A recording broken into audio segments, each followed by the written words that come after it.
Comment tu es venu en contact avec Productivité 3 et le programme Sortir du débordement?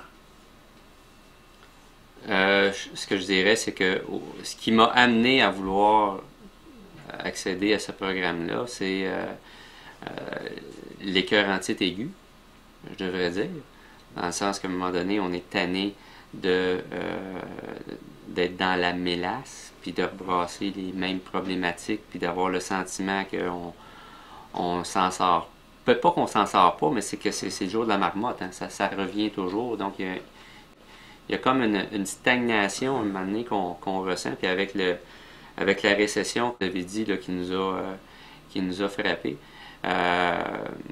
on a eu le goût de trouver d'autres moyens pour s'en sortir. Donc, moi, j'avais déjà fait affaire avec un consultant qui s'appelle Richard Mourant. On avait déjà fait des réflexions stratégiques avec lui. Il nous connaissait assez bien. Et c'est Richard qui m'avait parlé du GAR à l'époque. Et c'est ce qui nous a donné le goût, là, nous, de suivre ce programme-là pour prendre de meilleures décisions, puis arriver à se sortir en quelque sorte du débordement, puis être plus maître de ce qui nous arrive et non pas subir les choses qui nous arrivent. Moi, ce que je dirais, c'est que l'intervention que j'ai eue avec Denis Frenette, ce que j'ai apprécié le plus, c'est les échanges que j'ai eus avec Denis Frenette, tout en utilisant les outils que vous nous avez présentés. Mais c'est d'abord et avant tout l'échange qu'on peut avoir avec vous. Un exemple de situation comme celle-là, on se demande quoi faire. On a un exemple qui est peut-être un peu banal. La journée que vous êtes entré dans notre bureau puis qu'on était en train de discuter sur les titres qu'on mettait sur les cartes d'affaires. C'est un exemple qui était un peu banal, mais on tournait quand même en rond. Jusqu'à là, vous nous regardiez faire, puis vous aviez l'air à trouver ça drôle. Et jusqu'au moment où vous nous avez posé la question, mais qu'est-ce que vous cherchez? C'est quoi le gain à écrire un titre plutôt qu'un autre sur une carte d'affaires? Et ça nous a tous un peu gelés et surpris, puis on s'est mis à réfléchir sur ça. Et en se mettant à réfléchir sur ça, d'abord, on était deux cerveaux à réfléchir sur la même chose et non pas sur chacun des choses qui nous intéressaient. Donc, on pensait à la même chose. Ça nous a ralliés, d'un premier point de vue. Et en se ralliant, la solution elle se dégage beaucoup plus rapidement puisqu'on n'est pas en opposition. On travaille à trouver la même réponse ou la réponse à la même question, si on veut. Ouais, c'est là qu'on peut parler de synergie des cerveaux. Hein? Absolument. Okay. Donc, ça aide à mettre les cerveaux à travailler dans le même sens, à répondre à la même question. C'est ça. À dépenser de l'énergie, c'est la même chose. Exactement. Okay. Et non pas faire valoir chacun nos points de vue. Le gars, ce qui m'a aidé, c'est de réaliser que en posant les bonnes questions, ben, on pouvait travailler en collaboration au lieu de travailler en opposition. Donc, ça, c'est... Mais GAR, c'est quoi? C'est le processus de réflexion pour résoudre les problèmes qui traînent. Les problèmes qui traînent sont une source majeure de débordement. Pour résoudre un problème, 3 questions doivent être répondues dans cet ordre. Première question, qu'est-ce que je veux gagner? Gagner quoi? C'est-à-dire, quel est le gain visé? La deuxième question auquel il faut répondre, c'est on fait quoi? C'est-à-dire, quelle est l'action à prendre? Et la troisième question, j'ai besoin de quoi? C'est-à-dire, quelle est la ressource qu'on devrait utiliser? Voici le code GAR. En tout cas, je l'ai essayé suffisamment de fois depuis que j'ai suivi le programme pour voir que c'est bon. Là, on a passé les 3 premiers jours intensifs. La première journée, entraînement au processus GAR. Ouais. Les 2 autres journées, c'est on travaille à éliminer les problèmes qui traînent et à se protéger contre les oublis. Hein? Ouais. À éliminer les oublis.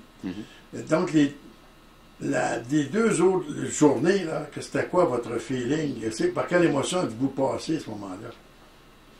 C'était long. Où on nettoyait la paperasse, puis on nettoyait les notes. Après qu'on a terminé ces 2 jours, c'était quoi le sentiment que vous aviez à ce moment-là? Après qu'on a terminé les 2 jours. Ces 2 jours de nettoyage, de ramassage, de tout ce qui... Bon, là, il y a un feeling que, justement, le fait d'avoir fait du ménage ben c'est comme si je reprenais contrôle d'une certaine façon.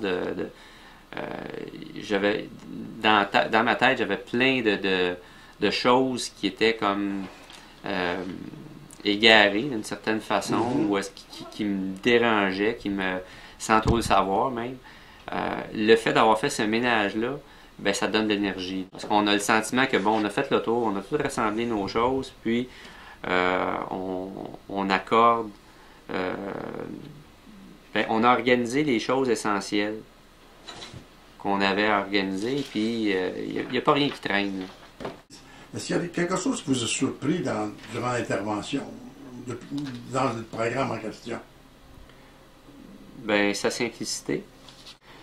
Je suis surpris de voir que c'est la première fois que j'entends parler d'une façon de faire pour structurer ses actions. Là, au niveau du nettoyage du bureau, est-ce qu'il y avait eu des surprises pendant qu'on nettoyait? Ben, il y avait des surprises. Il y avait des choses, évidemment, que je me souvenais plus que j'avais. Donc, oui, ça surprend dans une certaine mesure. OK. Durant les interventions de suivi, parce qu'après les 3 jours, on sait que le programme Sortir du département prévoit une série de rencontres pour appliquer le gard et voir aussi à corriger, si on voit à votre insu, vous en allez dans le champ, comme on dit. Donc, au cours des suivis, est-ce que vous avez eu quelque chose qui vous a surpris, dont vous retenez ou qui vous amène? Ben, moi, ce que je retiens, c'est la façon que vous nous challengez dans nos prises de décision. C'est ce que j'aime. Puis j'aime ça pas juste parce que c'est plaisant. C'est plaisant de mettre de la lumière sur ce qu'on a à faire, ce qu'on doit faire et comment le faire. Donc, moi, c'est ça. Je pense que vous avez un doigté à se poser les bonnes questions pour agir sur les bonnes choses et poser les bonnes actions qui vont nous permettre d'atteindre ce qu'on veut véritablement atteindre et qui est payant d'atteindre. Donc, parce que parfois, on peut travailler sur des choses, on les atteint, mais ça ne donne rien de les atteindre. Donc, Y a-t-il quelque chose qui, selon vous, là, ne s'effacera pas avec le temps? Dans ce que vous avez suivi dans votre expérience? Le gain, de penser au gain, ça c'est clair. Ça, dans mon esprit, c'est très, très clair. On doit constamment se remettre en question puis se dire, bon, est-ce qu'il y a un gain à faire ce que je fais? Donc, ça, c'est clair. C'est clair dans mon esprit. Le gars nous aide à comprendre, justement, que oui, si on n'est pas attentif à pouvoir bien définir le gain sur lequel on travaille, bien, on peut passer à côté. J'ai plus le goût de passer à côté parce que j'ai perdu de l'argent, j'ai perdu de l'énergie et j'ai même usé des ressources à l'intérieur de l'entreprise parce que on n'avait pas clairement identifié le gain. Donc, pour moi, le gain, ça demeure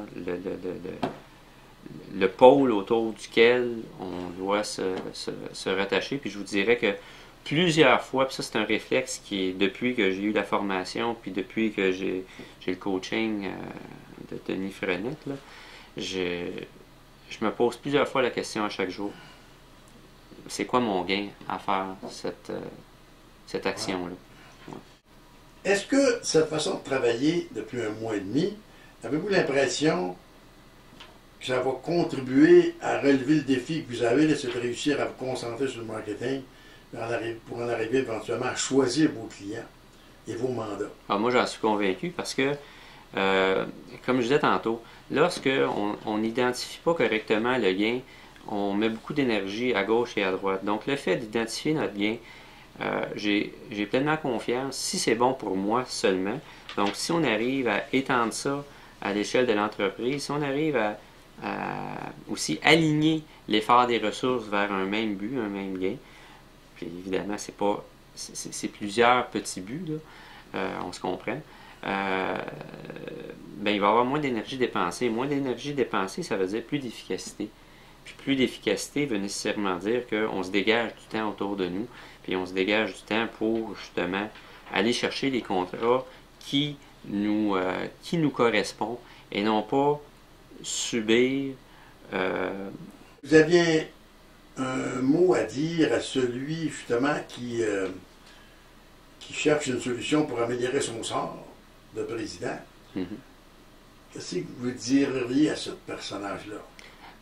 Moi, je lui dirais que si vous avez véritablement le goût d'avancer et d'aller plus loin et de permettre à votre entreprise d'orienter ses efforts dans un but commun, ben, le GAR est un outil excellent pour pouvoir y arriver. Et quand je parle du GAR, je vous inclus, M. Frenette, le GAR tout seul, ça donne rien. Parce que le GAR tout seul, on ne peut pas l'apprendre seul, même si c'est très simple. On a besoin d'être accompagné par quelqu'un qui le maîtrise bien. Puis les rencontres qu'on a et la façon que vous nous challengez, vous nous permettez de l'apprendre correctement.